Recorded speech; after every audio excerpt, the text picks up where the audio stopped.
Okay, I'm going to give a brief history of archaic, let's call it, archaic kind of political systems in the West. All right, but first, I want to say that we discuss political systems based on principles and how we would derive a political system from a principle and what kind of behavior the principle would lead to or allow or just have to deal with. And we notice our disagreements and we think that we differ. We're on different sides. We support different systems. But in reality, we're on the same side. And the reason is that we're looking at an unjust system that we're in now. Something's just not right. We want to increase our freedom, and we're not alone. People have wanted to increase their freedom for generations and generations, and they have done so to certain degrees. Slavery, while not eliminated, is in the closet. The kind of slavery we have in the form of wage slavery, while bad, is definitely an advance.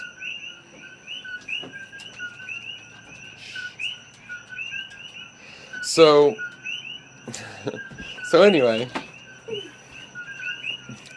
interruption. Okay, so anyway, we are on the side of wanting to increase the freedom. And there's been progress in this account, and the disagreements among those that want freedom have benefited those that wanted freedom in general. That dialogue has helped us against the people that basically don't want us to have freedom. Okay.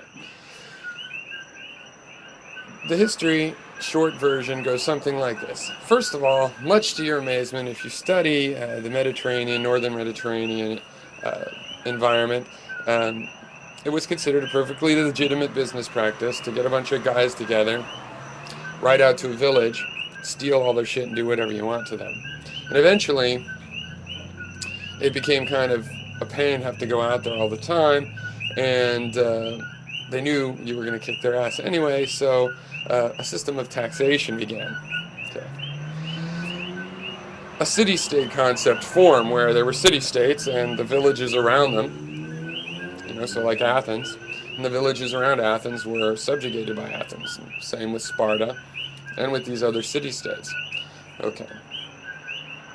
It's not a good beginning. It's the beginning where a bunch of organized criminals took everything over. All right.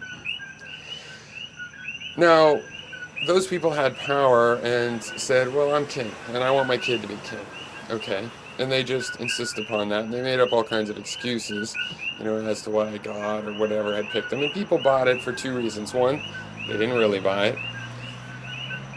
And two, they gave into the power just to acknowledge what this person insisted, this crazy idea that that they insisted you acknowledge, at least openly.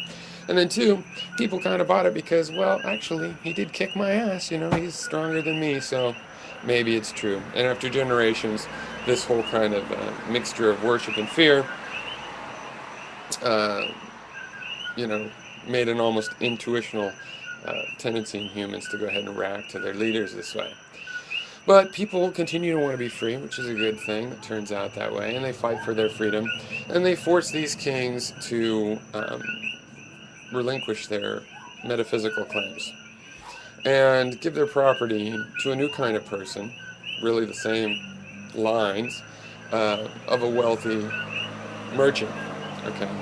And the merchants helped us get rid of the kings because they had an economic interest in that. But on the other hand, there's a problem of where they drew metaphysical conclusions about how great they are as well. And they want to say that because they've won this game, that somehow they're better people. Um, they're not better people. They deserve more of the money because, you know, they're winning at the money system. But the point remains that this is a game we play for the survival of all of us, for society's benefit. Society puts this game on, and the goal is for nutrients to get everywhere. It's just like in your body. There's a system in the body, and it's very organized, and a liver cell has to be a liver cell and fine.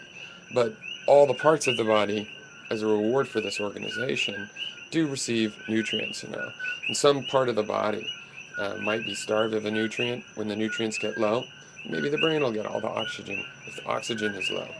But that's only when it's really in the liver's best interest for that to happen, because the chance of survival is greater if you keep the brain going as long as possible.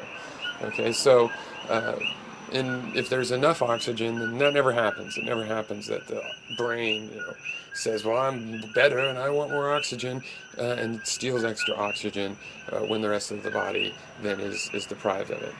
That doesn't happen. And in a society, we don't want that kind of thing to happen as well. It's like, okay, you can have more of the resources and the nutrient because you're going to produce or use them in some way. Fine. And so I agree with the market anarchists that tend towards this. Well, the right of ownership is legitimately through use. I could go with that principle, but of course it's just that and so many other principles and the various strains of libertarianism and objectivism and all of these things, uh, the principles that they embrace, I agree with, but I don't think they lead to the kinds of systems that they try to justify with those principles. But there you go.